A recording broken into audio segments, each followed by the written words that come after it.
Hello viewers, வணக்கம் and welcome back to my channel. Shanmugam Bharani சீரியலுடைய இன்னைக்கு எபிசோடுக்கான ரிவ்யூ என்ன அப்படின்றத பார்க்கலாம். அதுக்கு முன்னாடி இது வரைக்கும் நம்ம சேனலை நீங்கள் சப்ஸ்கிரைப் பண்ணலைன்னா பண்ணிக்கிறங்க. கூடவே இருக்க பெல் ஐக்கானையும் கிளிக் பண்ணி அதில் ஆல் அப்படின்ற ஆப்ஷனையும் கிளிக் பண்ணிக்கிறங்க. அப்போ தான் நான் போடக்கூடிய வீடியோ உங்களுக்கு உடனுக்குடன் நோட்டிஃபிகேஷனாக வரும். சரி வாங்க, இன்னைக்கு எபிசோடில் என்ன நடந்தது அப்படின்றத டீட்டெயிலாக பார்க்கலாம்.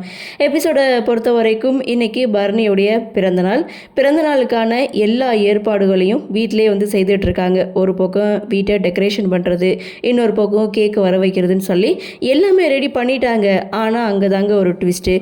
பரணியும் ரெடி ஆகிட்டாங்க, சமையலும் ரெடி ஆகிடுச்சு. ஆனால் சண்முகம் மட்டும் இன்னும் வரல. சண்முகம் அப்படி எங்கே தான் போயிருப்பாரு அப்படின்னு பார்த்தா, சொன்னபடி பரணிக்காக ஒரு செயினை வாங்குறாங்க. அதுவும் டாலர் வச்ச செயின். அந்த செயினில், அந்த டாலரில் ஒரு பக்கம் சண்முகத்துடைய ஃபோட்டோ, இன்னொரு பக்கம் பரணியுடைய ஃபோட்டோ.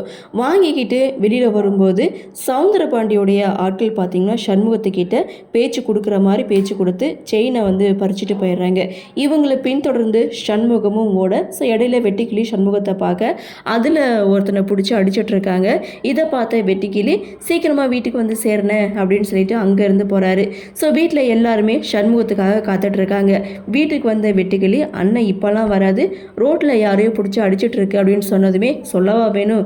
இங்கே பரணி செம்மையாக கோவப்படுறாங்க. முத்துப்பாண்டி ஒரு பக்கம் ஃபோன் போடுறாரு, ஆனால் சண்முகம் ஃபோன் எடுக்கவே இல்லை. சரி நான் போய் கூட்டிகிட்டு வரேன்னு சொல்லி முத்துப்பாண்டி கிளம்புனாலும் பரணி தடுக்கிறாங்க. அவனுக்கா எப்போ வரணும்னு தோணுதோ வரட்டும் அப்படின்னு சொல்ல, இதற்கிடையில் இங்கே சவுந்தரபாண்டி பார்த்தீங்கன்னா சைலண்ட்டாக உட்காந்துட்டு இருக்காரு.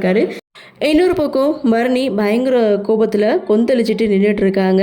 ஸோ இங்கே பார்த்தீங்கன்னா கனி, வீரா இவங்க எல்லாருமே சண்முகத்துக்கு சப்போர்ட்டாக தான் பேசிகிட்டு இருக்காங்க. கேக் வெட்ட சொல்கிறாங்க, ஆனால் பரணி கேக் வெட்ட மாட்டேன் அப்படின்னு சொல்லி இங்கே நானும் அவனுக்கு இலக்காரமாக தான் இருக்குது அப்படின்னு சொல்லி பயங்கர கோபத்தோடு நின்றுட்டு இருக்காங்க. கரெக்டாக சண்முகமும் வராரு. அவர் ரொம்ப லேட்டாக வராரு. ஸோ இங்கே பரணி பார்த்தீங்கன்னா கோவத்தில் சண்முகத்தை கண்டுபடி திட்டிகிட்டு இருக்காங்க. ஸோ எல்லாருமே சண்முகத்தை கேள்வி கேட்குறாங்க. ஆனால் சண்முகம் சொல்ல வர்றதை யாருமே காது கொடுத்து கேட்கல. ஸோ அந்த இடத்துல பரணி பார்த்தீங்கன்னா, இந்த குடும்பம் தான் முக்கியம், நீ தான் முக்கியம்னு என் வாழ்க்கையை அர்ப்பணித்தேன், ஆனால் என்னை ஒரு கால் தூசு கூட நீ மதிக்கலை அப்படின்னு சொல்லி அங்கே கோபத்தில் கொந்தளிக்கிறாங்க. இதோட எபிசோடையும் முடிக்கிறாங்க. ஸோ எப்படி பரணியோடைய கோபத்தை சமாதானப்படுத்த போகிறாங்க அப்படின்ற ஒரு எதிர்பார்ப்போட இன்றைக்கி எபிசோட முடிச்சிருக்காங்க. சரி, என்ன நடக்குது, என்ன மாதிரியான சுவாரஸ்யத்தோடு கதைக்கள நகர்வை கொண்டு வராங்க அப்படின்றத நாமளும் பொறுத்திருந்து பார்க்கலாம்.